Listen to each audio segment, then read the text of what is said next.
What's up, guys? Zach Wood by Wicks. So, I actually sold a few boards today, quite a few boards today, actually, and yeah, we're gonna go live.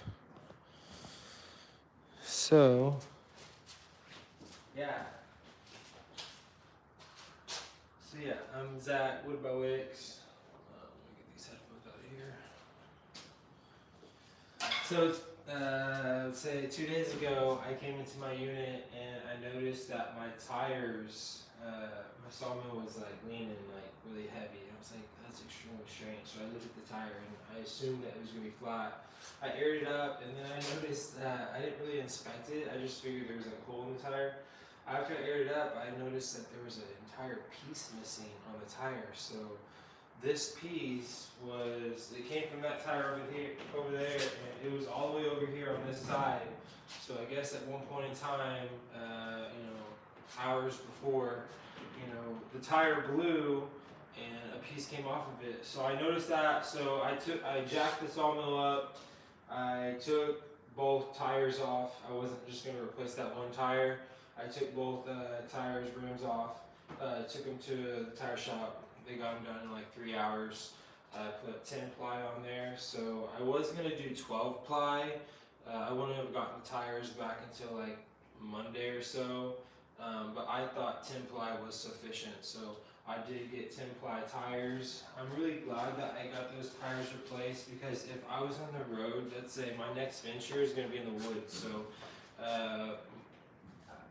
it's going to be freezing temperatures in the next few days, so it won't be this week. I thought I was going to go this week, but it's not going to be this week. So eventually I will be going in the woods, and that's going to consist of, having the chainsaws with me, having food to, camp out and stuff. But if that tire wouldn't have blown in this storage unit and I was in transit and it blew, there is like sometimes very expensive damage those tires can do. Since that tire is kind of near the electronics, kind of the control station of the sawmill, I've seen pictures of sawmills with blowout tires that it really does some damage to the sawmill. So I'm very thankful, thank God that that didn't happen in transit. I was able to catch it. So new tires on the sawmill, really confident with that. I do have a spare tire. I always travel with a spare tire. Anytime I travel with my sawmill or my trailer, so that's kind of that. So I just wanted to make a video. I wanted to make a live video on YouTube at least once a week, kind of giving you a glimpse of what it looks like behind the sawmill business. Like I said a little bit ago, I sold quite a few 5/4 pieces of wood today. I'm really thankful for that. I do have dozens of more slabs that I sell. This is all I do. I sell wood and then I cut wood for a living. So this is the LT40 Super. My first sawmill was an LT40 wide. It wasn't a Super. It just had a gasoline engine, and it was a great machine. This is also a great machine, a little bit more horsepower. I don't have any, it won't bog down, so whenever I'm in a cut, like if I'm cutting 30-inch wide walnut or 32-inch wide walnut or even 40-inch walnut, it just doesn't bog down in those cuts. And if I was cutting a 40-inch walnut, I wouldn't be producing 40-inch wide cuts because, the max cut on this particular machine is 32.5. So I do think that there are other machines this series that cut 34.5. I don't know why this one was made to cut 32.5. Anyway, so this is the machine. I purchased this in 2020. My first one I bought was in 2018. So yeah, I'm really glad I bought this machine. I wish I had an LT70, but it's like, I don't necessarily need an LT70 because I'm not mowing through logs, consistently every week. So that'd be a little excessive, but one day I do have goals to have an LT70. So yeah, let me kind of show you around the sawmill. Sometimes people, like before I got a sawmill, I was looking for, places that had, videos of the sawmill. So let's talk about it. So this particular machine has like around 500 hours on it. I've been around a wood miser sawmill for over a decade. It started in 2013 or so, taking logs to Oklahoma City sawmill and doing that for quite some time, almost 5 years. And then I eventually bought my own sawmill. I could have purchased my own sawmill with those sawmill fees that I spent in the very beginning of my business, if I would have purchased my sawmill right off the bat. So I didn't do that, but this is just a few slabs. I have stacks of walnut, like I consider them bules. So whenever they're sequential slabs, kind of look at the log, but it's, sliced up in stickers. That's kind of that. This is the claw arm. If you got an LT50, you would have like a grapple chain. It's pretty convenient. If you're cutting a bunch of saw log pieces, you can rotate the log not just one way. You can, rotate it the other way if you wanted to also. But this is sufficient for me.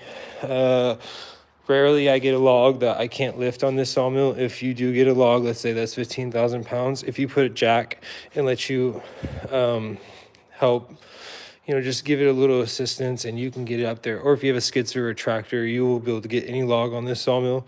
Yeah, so that's kind of the mill. I don't really like seeing rust on it and stuff, so that'll get sanded off, but it is there. Yeah, little business. I love what I do. Let's go back to the tripod. It's extremely cold right now. But yeah, so like I mentioned, I had a blowout of the tire. Thankfully, it happened in my storage unit. It didn't happen in transit. Thank you for following along. So I started this YouTube channel in 2020. Have over 1,500 subscribers, so thank God for you guys. Thank you for following along. If this isn't the channel for you, that's fine. Unsubscribe. But if this is, I'm just kind of giving you a glimpse of my particular business. Like I said, I have been around a Wood-Mizer sawmill for over a decade. Used to pull wood off of an old Wood-Mizer that was built in 1990, I believe. The bearings and stuff, like, I'll kind of give you a glimpse of some things. But the sawmill that I started on, if I'm not technical, but this thing, like, if you shook it, you could like rock it. And they never put new blades on it. So whenever I took my logs to that sawmill, I wouldn't know what my cuts would be. Sometimes they'd be like, I wouldn't consider them like great cuts as far as just the smoothness and maybe some wavy cuts, and I don't necessarily like that. And then the timeline, you wouldn't know when you would get your logs back. So dealing with that for over 5 years, it just kind of makes sense to get a Wood-Mizer. I love Wood-Mizer sawmill. They don't ever pay me money. I will say Instagram and Facebook, sometimes they pay me money for the reels and just the videos and stuff. There's over 50,000 followers on Instagram. If you want to look at thousands of videos, I have thousands of videos of this sawmill running many different logs through it. So if you want a bunch of short content stuff, that's all on Instagram. So I really appreciate you guys following along. This is kind of a glimpse of the Wood-Mizer. I like to, every time I use it, I usually like to clean it. Sometimes you'll cut people's logs and there's a bunch of bugs in it, so you'll have nasty logs on this sawmill, and bringing that in here, I just don't do that. So anytime I use the machine and nasty logs, I'm cleaning it. The last log I cut, it was just a few logs that were, fresh logs. So whenever I cut trees, I've cut thousands of trees, over 10,000 trees, thousands of cedar trees, thousands of walnut trees. Whenever I cut a tree, it's typically going to get processed that day. So, drop a tree, trees, dozens of trees, and slice them up. And so I don't usually have logs that are just sitting on the ground. I will say my inventory is standing.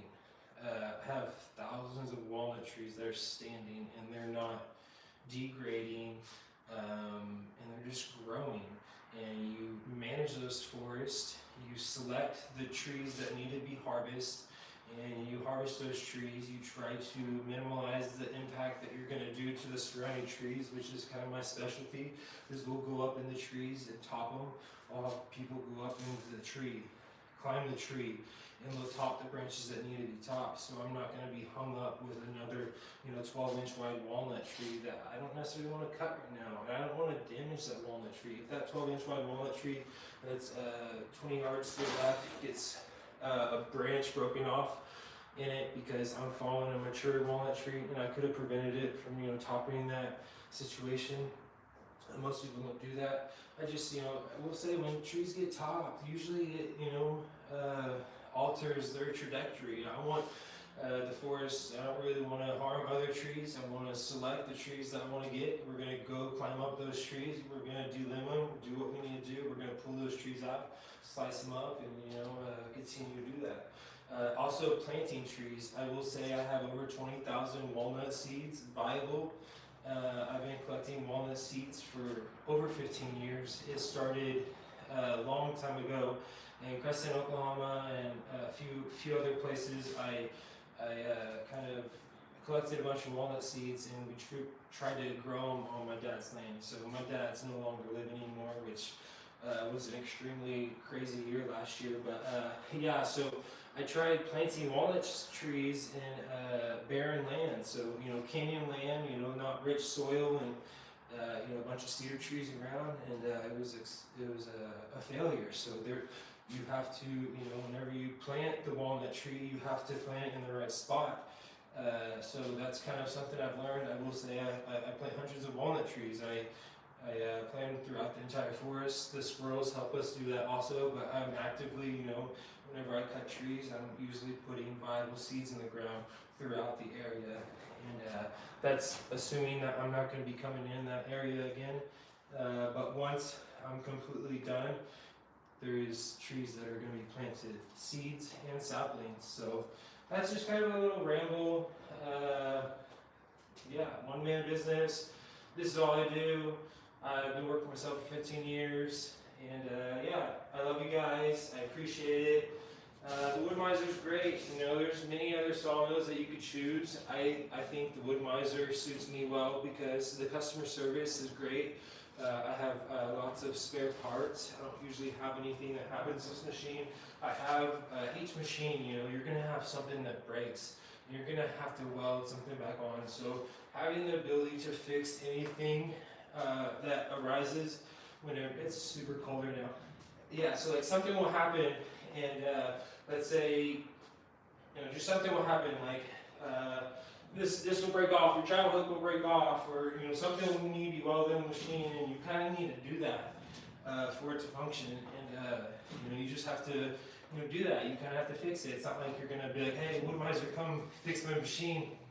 You have to know how to do everything with this machine. So as far as the alignment goes, adjustment, everything about this machine, you know, I can fix. If something catastrophic happened to the engine, I would not be able to fix. So those are kind of my limitations. You know, knock on wood that, you know, nothing catastrophic happens with the engine. So that's kind of, you know, a glimpse of the Wood Miser and Wood by Wicks. And yeah, I have plans to potentially buy a skidster, and that will be like my next, like, how I grow my business, because I haven't really invested in my business over the past 10 years. I've just, you know, purchased a sawmill. Like, I have a Lucas mill, cut 76 inches wide by 20 feet, you know, chainsaws and the things that need to go with this, and just storage. Like, this is my only overhead expense is going to be the storage unit. So I do want to eliminate that one day. I do have dreams and aspirations to, like, own land, build a house on land, and have all my things, like, at that particular location versus, you know, paying for a storage unit here. You know, I have my boat in a storage unit there, and having these, you know, expenses that are just going down the drain. So I do want to have land one day. This light's going to probably turn off soon, so I need to, like, walk up here.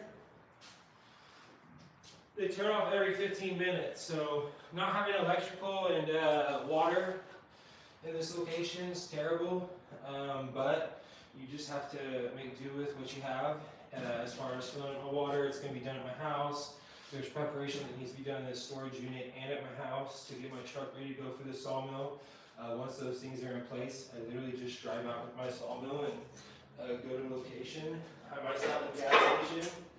I'll have coolers and everything I need to do what I need to do. I'm always strapped. And yeah, I would love to cut your logs anywhere in Oklahoma. care where it's at. I'll cut them. I love cutting logs, and I prefer you to have like over 50. Keep me busy. 50 logs will keep me busy all day long, and I might not finish. I have cut 65 logs in a day. I would like to cut 100 logs this year in a single day. That's going to require a few different people. That is going to be off-bearing the wood, keeping me fed with a skidster, and assuming you have that many logs, I would love to tackle those goals. So anywhere in Oklahoma, I'm your guy, By Wicks. God bless you guys. I will be ending the video like right now. Thank you. Let's see, let's do it. I know how to do that.